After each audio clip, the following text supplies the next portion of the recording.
Hi, welcome to icon news. నేను మీ సతీష్ గడ్డం. Telugu Desam party మరో 2-3 రోజుల్లోనో 100 రోజులు అంటే కూటమి ప్రభుత్వం 100 రోజులు పూర్తి చేసుకోబోతుంది. మరి ఈ 100 రోజుల కూటమి పరిపాలన పైన ప్రజలు, ముఖ్యంగా టీడీపీ క్యాడర్ కాస్త అసంతృప్తిగా ఉన్న మాట అయితే వాస్తవం. పరిపాలన విషయంలో ఎవరు అసంతృప్తిగా లేరు టీడీపీ క్యాడర్, కానీ రాజకీయం విషయంలో మాత్రం కాస్త అసంతృప్తితోనే ఉన్నారు. ఎన్నికల ముందు ప్రచారంలో నారా లోకేష్ వాడిన ఏదైతే రెడ్ బుక్ చూపిస్తూ అవినీతి, అసమర్థ లేదంటే వైసీపీకి అనుకూలంగా రూల్స్ని బ్రేక్ చేస్తూ ఎవరైతే పనిచేశారో వాళ్ళందరినీ చట్ట ప్రకారం శిక్షిస్తాను అని చెప్పి రెడ్ బుక్లో వాళ్ళ పేర్లన్నీ నమోదు చేసుకుంటున్నాము అని చెప్పి ప్రచారం చేయడం జరిగింది. దాన్ని క్యాడర్ నమ్మారు కూడా. దాంతో ఈ స్థాయిలో విజయం పొందారు. అయితే ఈ 100 రోజుల పరిపాలన చూస్తున్నప్పుడు క్యాడర్లో అసంతృప్తి ఏంటంటే ఆయన చెప్పిన పనులు చేయట్లేదు, రెడ్ బుక్ అనేది ఒక బూటకం, రెడ్ బుక్ని మడిచి లోపల పెట్టేశారు అన్న కామెంట్స్ ఎక్కువగా వినిపిస్తున్నాయి. దీని మీద మీ అభిప్రాయం ఏంటి? అంటే ఇక్కడ జగన్మోహన్ రెడ్డి గారి పరిపాలనా హయాంలో ప్రజల వ్యక్తిగత స్వేచ్ఛకి భంగం కలిగింది. ప్రజల ఆస్తులకి భద్రత లేని పరిస్థితులు సృష్టింపబడ్డాయి.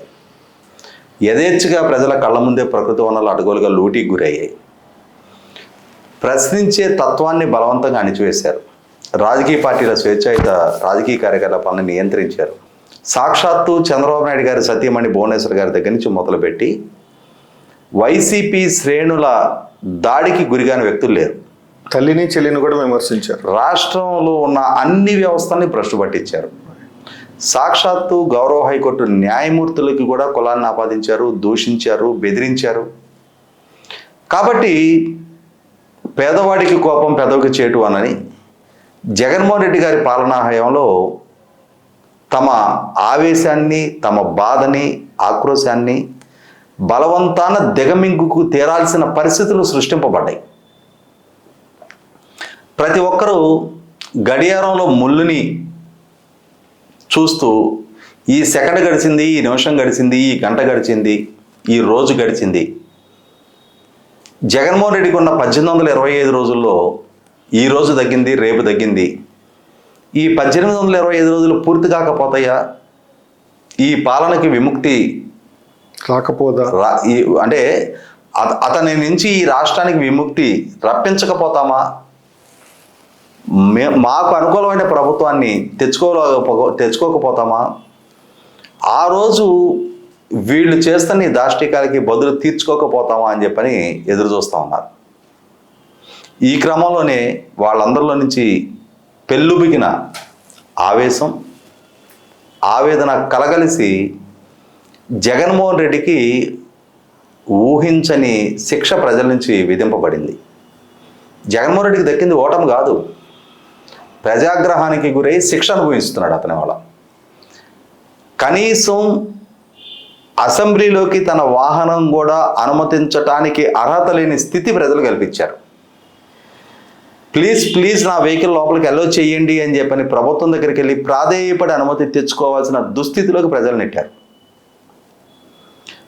ఈ సందర్భంలో చంద్రబాబు నాయుడు గారి వైపు నుంచి ప్రజాగ్రహానికి గురైన జగన్మోహన్ రెడ్డికి లేని ఆయాచిత వెసులుబాటు కల్పించడం పట్ల కొంత ప్రజల నుంచి ఆక్షేపణ వ్యక్తం అవటం ఖాయం. మా తీర్పు అతనికి పులివెందుల ఎమ్మెల్యే స్థాయే, అతనికి ప్రతిపక్ష హోదా ఇవ్వకూడదు అనేది మా నిర్ణయం.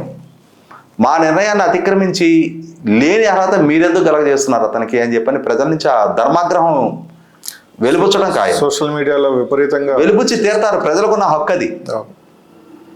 ఎందుకంటే ఇక్కడ ప్రజలు ఎవరు అధికారంలో ఉండాలి, ఎవరికి ప్రతిపక్ష హోదా ఉండాలా వద్దా అని చెప్పని నిర్దేశించే హక్కు ప్రజలది. నిర్ణేతలు ప్రజలే కదా ఎన్నికలకి. కాబట్టి ప్రజలు ఒక స్పష్టతతో కూడిన తీర్పు ఇచ్చిన తర్వాత దాన్ని అతిక్రమించడం చంద్రబాబు నాయుడు గారు స్థాయిలో తీసుకున్న నిర్ణయం కాబట్టి ఆయన పట్ల ఉన్న గౌరవ మర్యాదలతోటి కొంతవరకు సహించారు, భరించారు ప్రజలు. అదే సందర్భంలో వైసీపీ ప్రభుత్వ హయాంలో మోర్ దాన్ ఏ వైసీపీ వాలంటీర్ వైసీపీ కార్యకర్తల కన్నా ఎక్కువగా పనిచేసిన, యూనిఫామ్లో ఉండి వైసీపీ పార్టీ కార్యాలయ సిబ్బంది కంటే ఎక్కువగా పనిచేసిన చాలామంది అధికారులు ఉన్నారు. రూల్ ఆఫ్ లాను అతిక్రమించి, బిజినెస్ రూల్స్ని అతిక్రమించి, జగన్మోహన్ రెడ్డి గారి కళ్ళలో ఆనందం చూస్తే చాలు, ఇవాళ వైసీపీ శ్రేణుల ఆదేశాలు పాటిస్తే చాలు, రాష్ట్రంలో మిగిలిన ప్రజలతో మాకు సంబంధం లేదు, మేము ప్రభుత్వ ఉద్యోగులం కాదు, సమాజానికి బాధ్యులం కాదు, ప్రజలు కట్టిన పన్ను నుంచి జీతం తీసుకోవట్లేదు, వైసీపీ పార్టీ ఫండ్ నుంచి మాకు జీతాలు వస్తున్నాయి అన్న భావంతో చెలరేగిపోయిన చాలామంది అధికారులు ఉన్నారు. వారందరినీ ఇవాళ కీలక స్థానాల్లో నియామకం చేపట్టడం శ్రేణులు కొంత ఆక్షేపణీయంగా ఉన్నది వాస్తవం. మొన్న 17వ తారీఖు రోజు నేను స్వయంగా లోకేష్ గారితో ఇంటరాక్ట్ అవ్వడం జరిగింది. ఓకే. ఆ ఇంటరాక్ట్ అయిన సందర్భంగా నేను ఈ అంశాలు లేవనెత్తా. ఈ అంశాల గురించి వాళ్ళు కూడా ఒక స్పష్టత ఉంది. మా మధ్య జరిగిన కాన్వర్సేషన్ ప్రకారం నాకు లోకేష్ గారి నుంచి వచ్చిన స్పష్టత ఏంటి అంటే, ఆయన ఏం చెప్తారు అని అంటే, ఆయన ఆ వయసు అంతరాన్ని బట్టి చాలా గౌరవం ఇస్తారు, మనల్ని అన్న అనే సంబోధిస్తారు. ఆయన అన్న, ఎంతమంది ఐఏఎస్లు ఐపీఎస్లు ఇప్పుడు పోస్టింగ్ లేకుండా ఖాళీగా ఉన్నది మీకు తెలుసు. వ్యవస్థ నడవాలి కదా. జగన్మోహన్ రెడ్డి పట్టించిన భ్రష్టత్వం వల్ల ఇవాళ మా ప్రభుత్వానికి బియ్యంలో రాళ్ళు ఏరుకునే పరిస్థితి కాదు, రాళ్లలో బియ్యం ఏరుకోవాల్సిన పరిస్థితి సృష్టించాడు. సో ఉన్న వాళ్ళలో నుంచి కొంతమంది మంచి వాళ్ళని ఎన్నుకోవాల్సి వస్తుంది. మంచి కూడా కాదు, గుడ్డిలో మెల్ల చెడు వాళ్ళలోనే వీడు తప్పుడాడే, కానీ వాడి మీద కొంచెం తక్కువ తప్పుడాడు. Okay okay. ఐడెంటిఫై చేసి సెలెక్ట్ చేసుకొని పిక్ చేసుకోవాల్సిన పరిస్థితులు సృష్టింపబడ్డాయి. ఓకే. ఓవర్ రైట్ మనకేం కొత్త మెకానిజం దొరకదు. ఆ ఉన్న మెకానిజంలోనే మరీ భ్రష్టు పట్టిన వాళ్ళని ఎంతమంది ఐపీఎస్ఎల్ని వాళ్ళు ఎనగబెట్టామనేది మీరు చూశారు, ఎంతమంది ఐఏఎస్లు పోస్టింగ్ లేకుండా ఉన్నారనేది మీరు చూస్తున్నారు. వివిధ హోదాల్లో చాలామంది అధికారులను ఇప్పటికీ విధులు కేటాయించకుండానే పక్కకు పెట్టాము. ఎస్, మీరు చెప్తుంది 100% సమర్థనీయం, కాదంటం లేదు. కానీ ఈ మెకానిజం కూడా సిస్టమ్ నడుస్తూ ఉండాలి కదా. ఇటువంటి సందర్భంలో సమూల ప్రక్షాళన చేయాలి అని అంటే మనకు కొన్ని కన్స్ట్రెయిన్స్ ఉన్నాయి. ఆ ఉన్న సిస్టంలో నుంచే మనం పని చేయించుకోవాల్సిన పరిస్థితి. అంతకుముందు అందరూ సక్రమంగా పనిచేసిన వాళ్ళే. పాలకుడుగా ఇతర పొల్యూట్ చేశాడు, మనం సక్రమంగా పనిచేయించేవాళ్ళం. మళ్ళీ వాళ్ళని స్ట్రీమ్లైన్ చేసుకోగలం. ఓవర్ నైట్ కొత్త ప్రభుత్వ యంత్రాంగం పుట్టుకురాదు. ఎస్, వాస్తవమే అది కూడా. అంటే కాకపోతే సక్రమంగా పని చేయకపోతే, అధికారానికి లొంగి పని చేస్తే పర్యవసానం ఎలా ఉంటుందనేది వీళ్ళకి కూడా తెలియాలి కదా. అదే చెప్తున్నా. ఆయన ఏమంటారంటే, తను చెప్పింది ఒకటి వాస్తవం. ఇప్పటికీ 16 మంది ఐపీఎస్ అధికారులు పోస్టింగ్ లేకుండా ఖాళీగా ఉన్నారు. ఓకే. స్వయానా డీజీపీ గారు ప్రతిరోజు మీరు వచ్చి సంతకం పెట్టి వెయిటింగ్ హాల్లో కూర్చోమని ఆదేశాలు ఇవ్వడం కూడా జరిగింది. అవును. ఇప్పుడు 3 ఐపీఎస్ అధికారులు సస్పెండ్ అయ్యారు. Never in the history. ఒకే రోజు ఒకే కేసులో 3 ఐపీఎస్ అధికారులు సస్పెండ్ కావటం ఈ మధ్యకాలంలో ఎప్పుడూ ఏ రాష్ట్రంలో ఏ ప్రభుత్వ హయాంలో చోటు చేసుకోవాలా, జరగలేదు. అవును. ఇవాళ కళ్ళ ముందు ఎప్పుడో గుజరాత్లో షాబుద్దీన్ ఎన్కౌంటర్ సందర్భంలో జరిగినాయి 2 ఐపీఎస్ అధికారులని. ఇప్పుడు 3 ఐపీఎస్ అధికారులు సస్పెన్షన్కి గురయ్యారు. ఇవాళ beverages corporation MD, INPR commissioner, mining MD వీళ్ళందరూ పరారీలో ఉన్నారు. అంటే నిన్నటి వరకు శాసించిన అధికారులు ఇవాళ దొంగల్లాగా పారిపోయి దాక్కుంటా ఉన్నారు. అన్ని అక్రమాలకి అకృత్యాలకి పాల్పడి ఇష్టరీతిన జగన్మోహన్ రెడ్డి గారి పాలనా హయాంలో ఆర్థిక విధ్వంసానికి పాల్పడి, వేల కోట్ల అక్రమాలకు పాల్పడి, ప్రజల సొమ్మైన అంటే ప్రజాధనమైన ప్రభుత్వ ఆదాయానికి గండికొట్టి ఇవాళ బ్రోరేజెస్ కార్పొరేషన్ చైర్మన్గా పనిచేసిన, బ్రోరేజెస్ కార్పొరేషన్ ఎండి హోదాలో పనిచేసిన వాసుదేవ్ రెడ్డి, ఐఎన్పిఆర్ కమిషనర్గా పనిచేసిన విజయ్ కుమార్ రెడ్డి, అట్లాగే ఏపీఎండిసి ఎండిగా పనిచేసిన వెంకటరెడ్డి, ఇటువంటి కీలక అధికారులందరూ కూడా పరారీలో ఉన్నారు. అంటే ఇక్కడ రఘురామకృష్ణరాజు గారి మీద జరిగిన కస్టోడియల్ టార్చర్ కేసులో ఫార్మర్ ఎస్పీ విజయపాల్ తను పరారీలో ఉన్నాడు.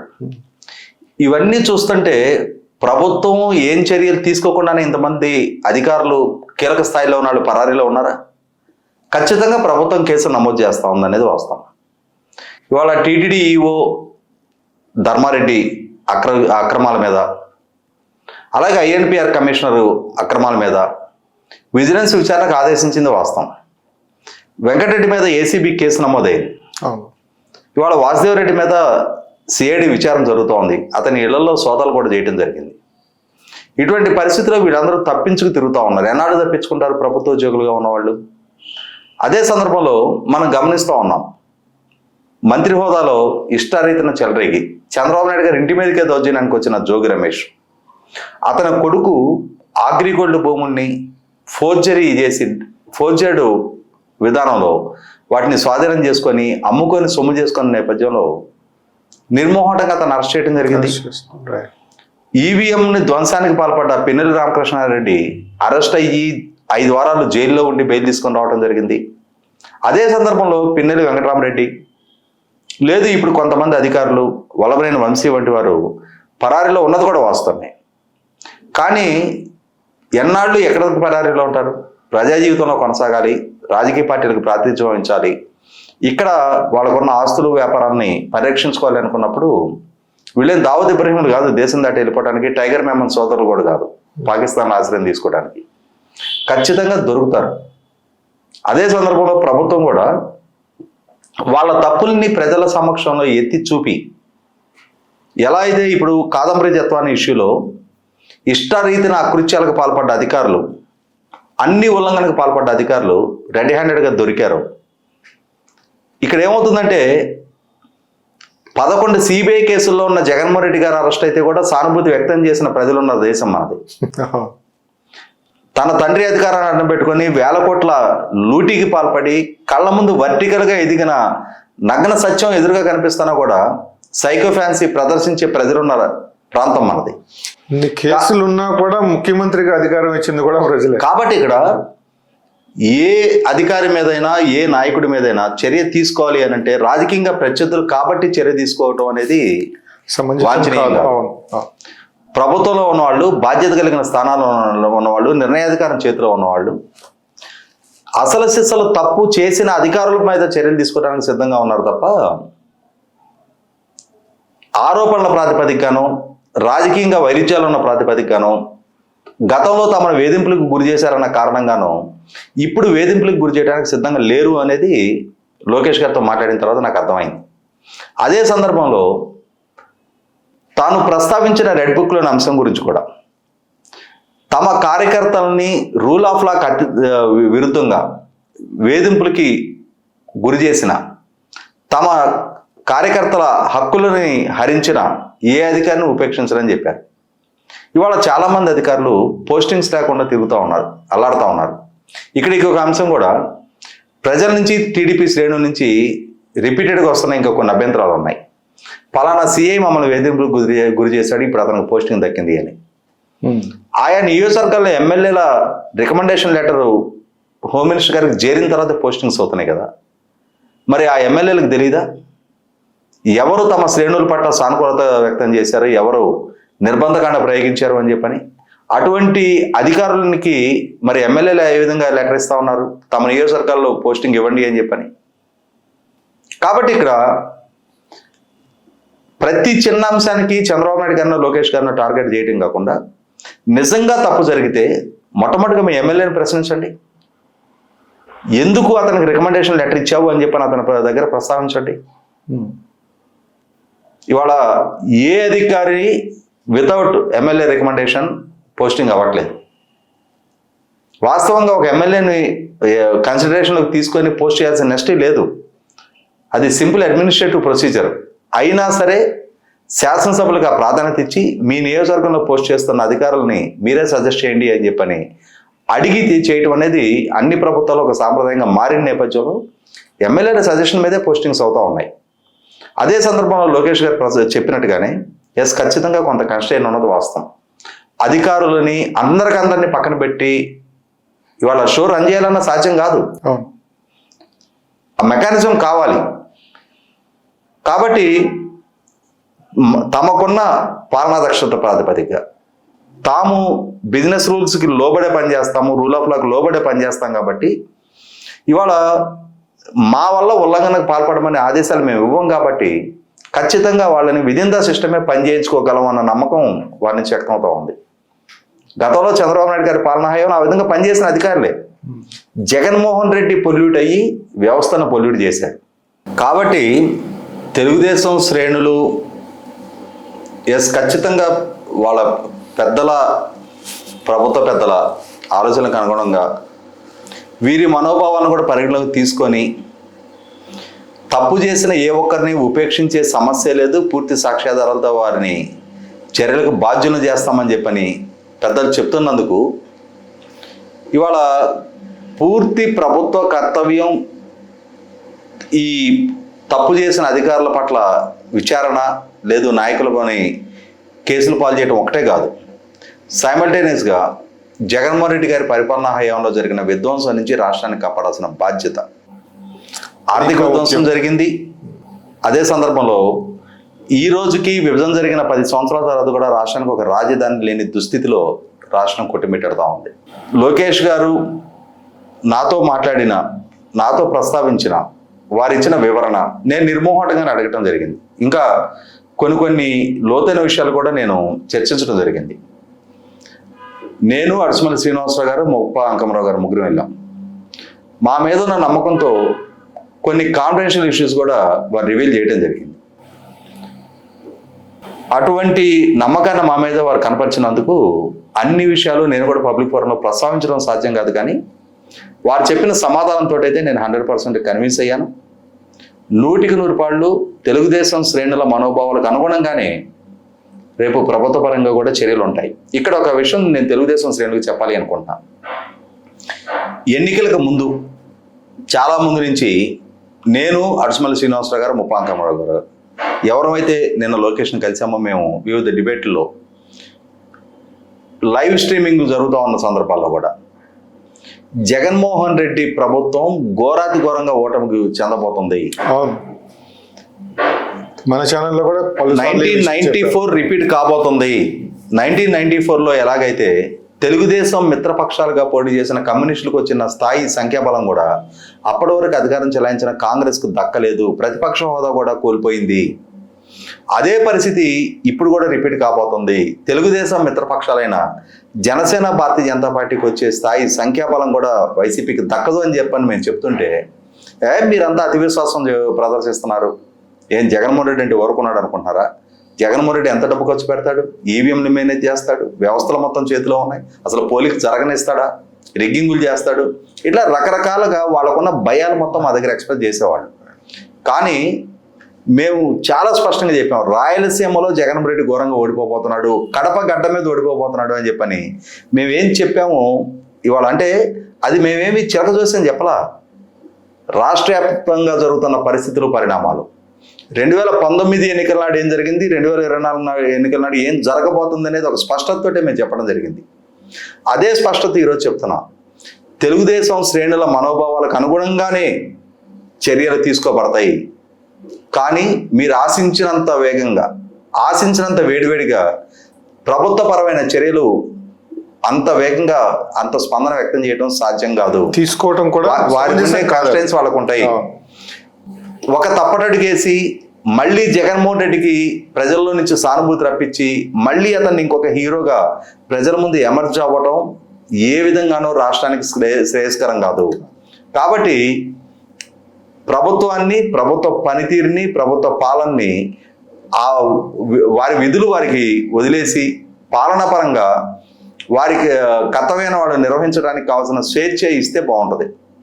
సో దీన్ని బట్టి, మీరు చెప్తున్న దాన్ని బట్టి టీడీపీ కార్యకర్తలు ధైర్యంగా ఉండొచ్చు, రాజారెడ్డి రాజ్యాంగాన్ని అమలు పరిచిన అధికారుల మీద చర్యలు ఉంటాయని నమ్మొచ్చు.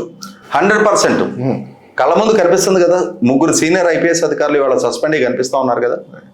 సో రెడ్ బుక్ అనేది లోపల పెట్టలేదు, అవసరం వచ్చినప్పుడు సమయం సందర్భాన్ని చూసుకొని అధికారుల తప్పులని బహిరంగ పరిచిన తర్వాత వాళ్ళ మీద చర్యలు తీసుకుంటారని మీరు అంటున్నారు, అంతే కదా? సో మీ మాటలతో తెలుగుదేశం క్యాడర్లో కాస్త జోష్ వచ్చే అవకాశం ఉంటుంది. చూశారు కదా, లోకేష్ గారు రెడ్ బుక్ కేవలం మాటలకే కాదు చేతల్లో కూడా చూపిస్తారు. తప్పు చేసిన అధికారులకి మళ్ళీ చెప్తున్నాను, తప్పు చేసిన అధికారులకి తిప్పలు తప్పవు అనేది రాజేష్ గారు చెప్తున్నమాట. థ్యాంక్ యూ రాజేష్ గారు, మీ అమూల్యమైన సమయాన్ని మాకు కేటాయించినందుకు. సో మరో ఎపిసోడ్లో మళ్ళీ కలుసుకుందాం. అంతవరకు నమస్తే.